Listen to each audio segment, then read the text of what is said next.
Alright guys, American Trucker here. You have to apologize the video. I'm trying to be efficient here. As you can see,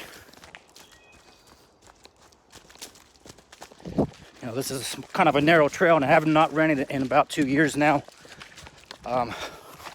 So bear with me on the video, but this is a payday video. It's what you guys wanted to see, but it's also going to be a breakdown video of the situation I'm in with the radiator. So I'm trying to knock out both at the same time. Again, I apologize about the quality of the video.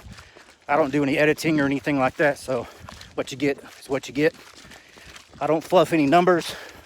Like them, don't like them. You make more money than me, you make less money than me.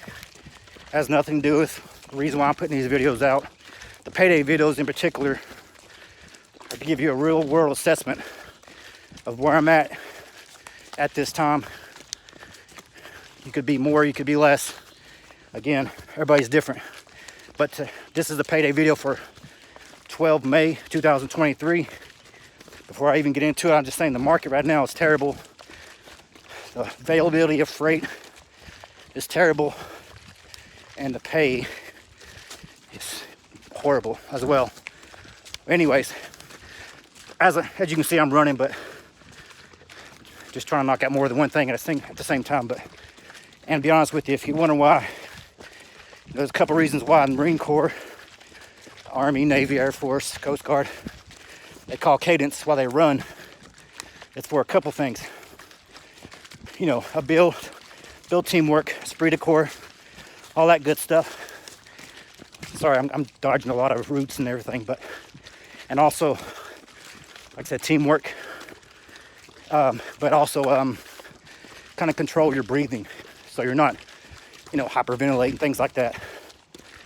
So a lot of people think it's just the teamwork aspect, which is a big part of it, but it's also kind of control your breathing. So anyways, I'm rounding these numbers. There's a few dollars difference, but they're within $50, all these numbers. I grossed like $4,600, a little over, but $4,600. And then my expenses were right at $1,500. So that left me, oh man, they got this blocked off. This is my normal way. That's my normal way. Anyways, it left me with a net.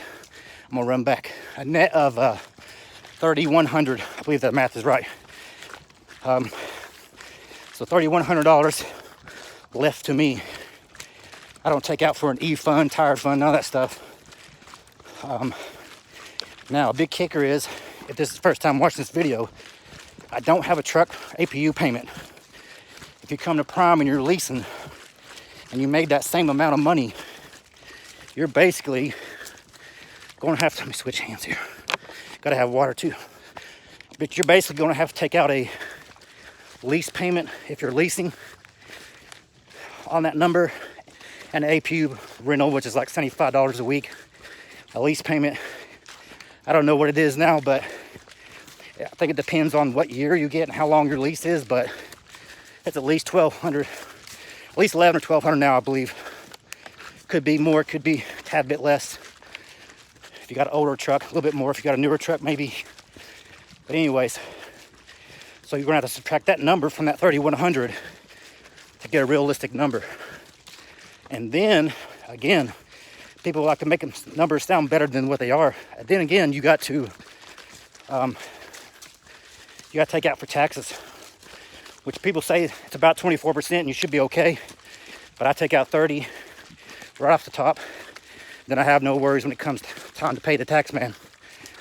And I did another video before on tax deductible things. But anyways, so I walked away with $3,100 before taking out for taxes. You can probably count on if you were leasing, and if you did the exact same week that I did, which is pretty much virtually impossible, but you could have done something similar. But let's just say, for example's sake, you did do the exact same week I did. Subtract another $1,200 or so from that $3,100, and then you need to take out taxes on top of that. So it is not a great time overall for the trucking industry. But in my opinion, if you come into the industry right now in a down market and you ain't raking in the big bucks and all that good stuff, and you set your budget there, right? Set your budget there, get used to that budget, and do not change your bills. And then when it goes up, instead of upgrading, buying a new house that costs $100,000 more than the one you're in, instead of buying that new Corvette, instead of buying that $90,000 diesel truck, keep your bills there, build you up a little bit of a cushion, and then go back and reevaluate your financial standing and what you can and cannot afford. That's just my opinion. You can do whatever you want, but a lot of people who do not do that route, i.e. 2 years ago, 2020, 2021, some of 2022, are now out of business. Got in over their head, budgeted their money off of the high freight market, and then when it went down, they couldn't pay their bills. So anyways, that's the payday. So next part of this video is going to be my breakdown. Now, if you lease for Prime, you're going to have most of your truck under warranty. There's very few things, to be honest with you, that you're probably going to have to pay for. For instance, radiator. If you're leasing with Prime and your radiator goes out, I'm 99% sure Prime's going to cover all that bill. And they're going to pay you breakdown pay. Switch hands again. I don't get that. I bought my own truck and leased onto Prime. I'm not leasing their truck. I'm in my own truck. I'm leased onto Prime, pulling their freight. So everything comes out of my own pocket when it comes to the truck. The trailer's covered. Anything happens with the trailer, I have no trailer rental. I don't have to worry about tires, maintenance, anything. Prime pays for everything as far as the trailer goes. All right. Yeah, I'm winded, guys. That's been like 2 hours in the gym. And then now I'm doing a 5K run. So bear with me. But anyways, so basically, bottom line is, not to drag this out, my radiator went out. I called. It's $2,000 for the part for the radiator. And then luckily, I literally was about 15 minutes from my house, just passing through. So I pulled in, and I know a local guy, and sometimes it just, beneficial to be local when you break down. But my mechanics there local that I use, and the wrecker that I called charged me $500. And if you know anything about towing big trucks like that, that's not bad. So $500 for the tow, $2,000 for the radiator. That has me $2,500 into it. I do not get breakdown pay, so that's not going to go anywhere. And then I got labor and tax on top of that. Now, all that maintenance is tax deductible, but it's not like I'm making money like that. I'm losing money, obviously, but at least it's tax deductible. It's better than nothing. Now, the guy I go to is called First Call Service in Mohawk, Tennessee. You may want to look him up. I had the phone number, but I'm running, so I don't have it on me right now. But he is going to be cheaper, I almost guarantee, than anybody you could possibly find out there that has a legitimate maintenance service.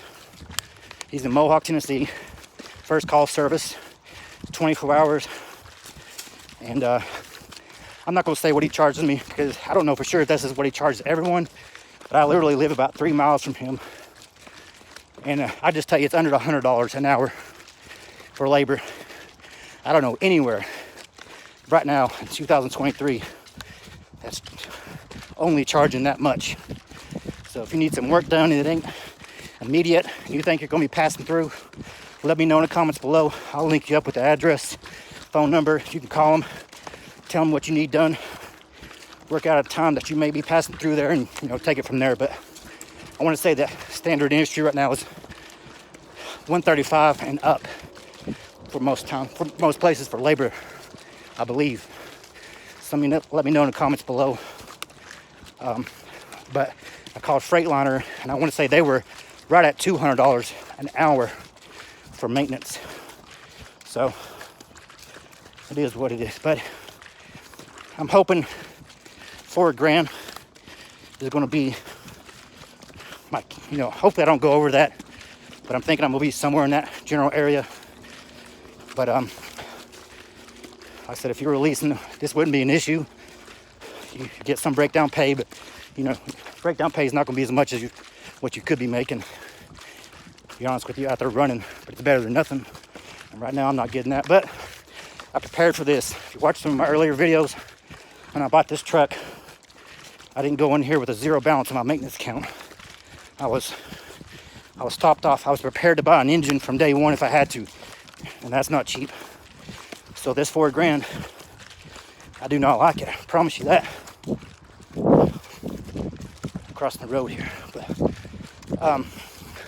but I managed the stress by being prepared for it, and that's what you got to do out here. That's the rough business for some people, and the roughest part is usually being away from home if you're OTR. And then the second thing is your expenses, whatever ones you got to pay for. If you ain't prepared, then a lot of people, they hit that first barrier like that, and that's it. Financially, depending on how much it really is, but some people, they live paycheck to paycheck no matter how much they make. And then disaster hits out of nowhere, and then a $4,000 hit for them, they can't withstand it. But if you come to Prime and you come in, if you ain't sure you want to start off company, or you can go straight into lease, I did, and a lot of people do that, but there's different levels of trucking that you can do. You got to figure out what works for you financially, what makes the most sense, and your comfort level. So that's the two things, main things at least I would take into consideration. There's a lot of other things, but insurance, there's all kinds of other stuff, but that's the two main things. Sorry if this camera's terrible, but that's the two things I would look at. Ooh, I'm going up a big hill right here. Trying to think of whatever else. That's it mostly. Got the payday, got the maintenance. Trying to keep talking, so keep my rhythm going. I'm going up like a 8%, 9% grade right now. Look, I don't know if you can see that or not, but it's terrible. It is not good. I think I'm at the top for now. Whew. Anyways, guys, you got to keep pushing forward. You can't give up. It don't matter if you're in trucking. It don't matter if it's financial problems, relationship problems, whatever it is. You throw in the towel, and you're for sure going to lose. If you never throw in the towel, you're just taking a second try at it if it don't work out the first time, and a third try, and a fourth try. But if you don't give up, it's impossible to lose. Keep getting after it. It's a mental game for sure. In the trucking industry, at least the OTR life is, in my opinion. But you got to make good decisions. Find you a good mentor. And all right, guys, I'm about toward the end of my run for now. If you want to leave a comment, do that. If you want to subscribe, like the channel, by all means, I'd appreciate it. If not, you just want to watch a video, that's cool too. But that's it, guys. That's the payday video. That's my breakdown video. And sorry about the quality of this and the camera shaking. It's hard to run and talk. Can't hold the camera still, but American trucker. Never surrender. Never quit. I'm out.